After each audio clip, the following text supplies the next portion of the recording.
Quantos anos você já esperou? Esperou alguém te dizer que estava pronta. Esperou permissão para ocupar espaço. Esperou que vissem o quanto você tinha dado antes de finalmente pensar em você. E enquanto esperava, você foi encolhendo. Não de uma vez. Devagar. Uma concessão pequena aqui. Um silêncio onde deveria ter uma voz ali. Uma necessidade engolida para manter a paz. Você não foi destruída por um momento. Você foi sendo apagada por 1000 momentos em que escolheu a aprovação em vez de si mesma. Mas existe uma verdade que ninguém te contou sobre esse padrão. Uma verdade que filósofos descobriram há 2000 anos e que muda tudo quando você finalmente a enfrenta. E ela não vai te confortar. Vai te confrontar. Todo mundo acha que o problema é falta de coragem, que a mulher que vive esperando aprovação é fraca, que ela precisa de motivação, de um empurrão, de alguém que acredite nela primeiro. Isso é uma mentira confortável. O problema não é coragem, é crença. Você aprendeu em algum momento da sua vida que sua existência precisava ser justificada, que você só tinha direito de ocupar espaço se fosse útil o suficiente, amável o suficiente, silenciosa o suficiente. Os estoicos chamavam isso de escravidão interior, e eles conheciam esse estado muito bem. Sêneca escreveu para sua própria mãe, Élvia, enquanto estava exilado em uma ilha. Ele não escreveu para consolá-la. Ele escreveu para lembrá-la do que ela já tinha dentro de si. E disse algo que corta até hoje. Nenhuma tempestade externa te derruba quando tens governo de ti mesma. Élvia não era uma mulher que esperava. Ela estudava filosofia quando isso não era esperado de nenhuma mulher. Ela construiu sua força em silêncio, por anos, sem precisar que ninguém a autorizasse. E a pergunta que fica é: o que você tem construído enquanto espera? A psicologia moderna tem um nome para o que os estoicos já descreviam há 2000 anos. Ela chama de regulação emocional externa. É quando você aprendeu desde cedo que suas emoções, seus desejos e suas escolhas só eram válidas se alguém de fora confirmasse que eram aceitáveis. Você não desenvolveu um termômetro interno. Você desenvolveu um radar externo, sempre ligado, sempre varrendo o ambiente em busca de sinais de aprovação ou desaprovação.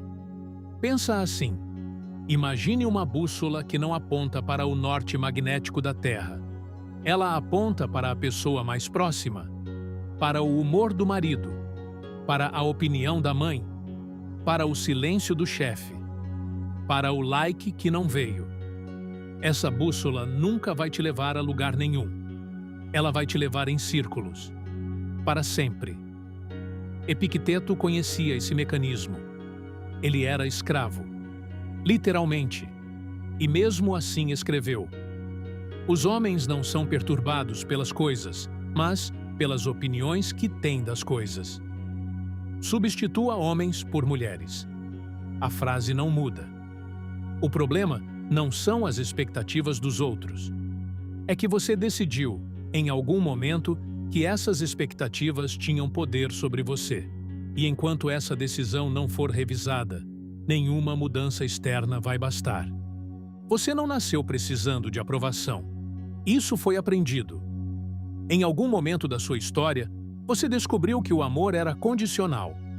Que quando você era boa o suficiente, silenciosa o suficiente, útil o suficiente, as coisas ficavam bem. E quando você era demais, havia um custo. Então, você aprendeu a se ajustar. Não por fraqueza, por inteligência de sobrevivência. Você estava protegendo algo importante: a conexão, a segurança, o pertencimento. O problema é que estratégias de sobrevivência não têm data de validade automática. O que funcionou aos 8 anos ainda está rodando aos 45. e ninguém te disse que você podia desligá-la. Faustina, esposa de Marco Aurélio, viveu décadas dentro de uma das estruturas mais rígidas do mundo antigo. O Império Romano não dava espaço para a vontade feminina. E ainda assim, ela foi com o marido para as fronteiras do mundo conhecido. Deixou Roma, deixou o conforto. Escolheu estar onde ela decidiu que deveria estar. Marco Aurélio disse dela, nas Meditações, que era grata, amorosa e simples. Mas a história registra uma mulher que nunca deixou de agir. A raiz não é fraqueza. É um contrato antigo que você fez com o mundo e que nunca foi renegociado. Marco Aurélio escreveu: a alma torna-se tingida da cor dos seus pensamentos habituais. O que você tem pensado habitualmente sobre o seu direito de existir?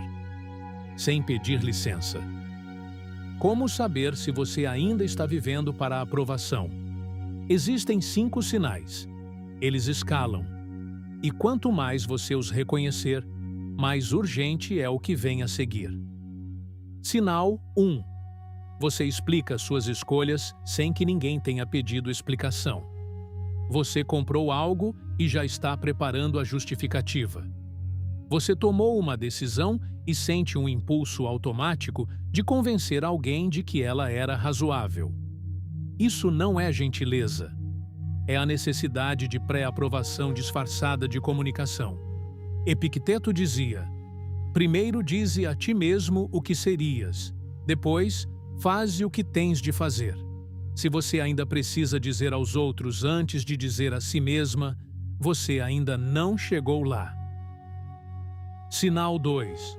Você sente culpa quando coloca sua necessidade na frente. Não arrependimento. Culpa. Aquela sensação física de que você fez algo errado ao simplesmente escolher você.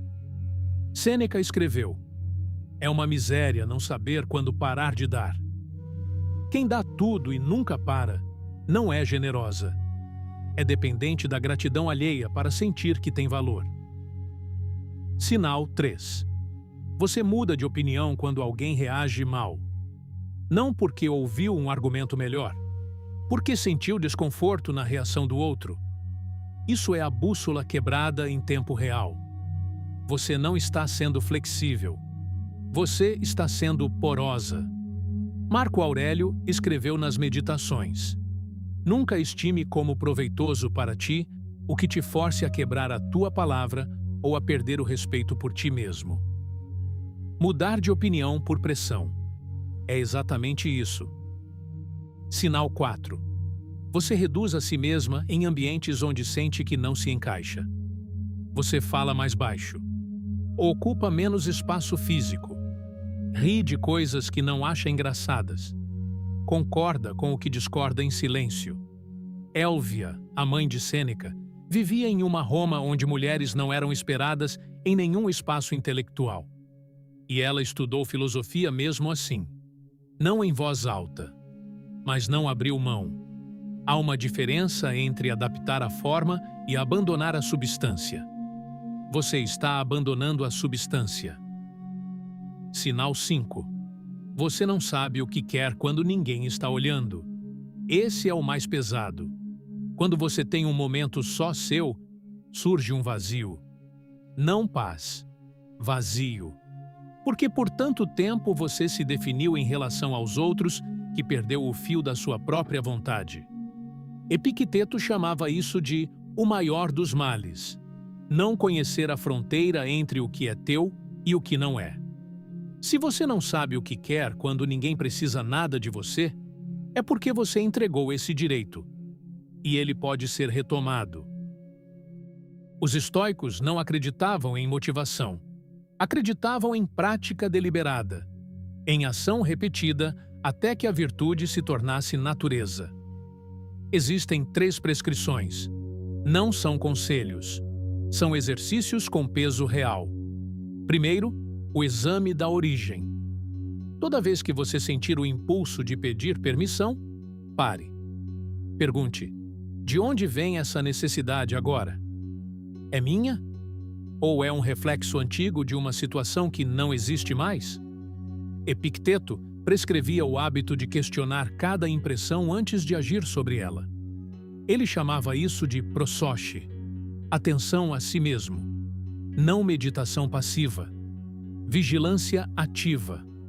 Não busques que as coisas aconteçam como desejas, mas deseja que as coisas aconteçam como são, e serás feliz. A origem do impulso é sempre reveladora. Segundo, a ação sem audiência. Faça uma coisa por semana exclusivamente para você, sem contar para ninguém, sem registrar, sem compartilhar, sem colher aprovação. Uma decisão pequena que só você saberá que tomou. Isso não é segredo por vaidade. É um treino de existência autônoma. Pompeia Paulina, esposa de Sêneca, quando foi impedida de morrer com o marido, viveu o resto de sua vida em luto discreto, sem buscar validação pública para sua dor. Ela honrou o que sentia, sem precisar que o mundo confirmasse que era válido. Terceiro, a renegociação do contrato interno. Sêneca escrevia cartas para si mesmo. Marco Aurélio escrevia as meditações sem intenção de publicar. Eram contratos internos, renovações deliberadas de quem eles escolhiam ser. Escreva o seu. Uma frase. O que você se recusa a continuar permitindo? O que você escolhe a partir de hoje? Não para mostrar para ninguém, para você mesma assinar. Daqui a 5 anos, onde você quer estar? Não geograficamente, não profissionalmente, internamente. Você quer ainda estar explicando suas escolhas para pessoas que não perguntaram? Ainda reduzindo sua voz para caber em espaços que nunca foram feitos para você? Ainda esperando que alguém te dê permissão para ser quem você já é? Ou você quer ser a mulher que Sêneca reconheceu na própria mãe, que Marco Aurélio registrou com gratidão nas meditações, que Epicteto descreveu como aquela que encontrou a liberdade não nas circunstâncias, mas dentro de si mesma? Existem 2 versões do seu futuro. Na primeira, você continua. O contrato antigo permanece vigente. E daqui a 5 anos, você vai estar exatamente onde está agora, só mais cansada. Na segunda, você começa hoje. Não amanhã, quando estiver pronta. Não quando as condições melhorarem. Hoje, com uma ação sem audiência. Com uma pergunta honesta sobre a origem de uma necessidade. Com uma frase escrita para você mesma. Sêneca escreveu algo que atravessa 2000 anos e chega exatamente aqui. Enquanto adiares a tua vida, ela passará. Não existe um momento certo para parar de pedir permissão. Existe só este. E a escolha é feita ou não feita. Todos os dias, mesmo quando dói. Se este vídeo tocou em algo que você ainda não tinha nomeado, deixa o like. Não porque eu preciso do número. Porque o like é o primeiro gesto de uma mulher que para de ser invisível. Inclusive para o algoritmo. É você dizendo, esse conteúdo importa. Eu importo. Se você quer continuar essa conversa, inscreve-se no canal. Porque este não é um vídeo isolado. É um protocolo. E o protocolo é construído semana a semana, bloco a bloco, sem pressa e sem consolo fácil. E agora uma pergunta para os comentários. Responde em uma frase. Qual foi o momento da sua vida em que você percebeu que estava vivendo para a aprovação de alguém? Uma frase. Sem julgamento. Apenas a verdade. Fique forte.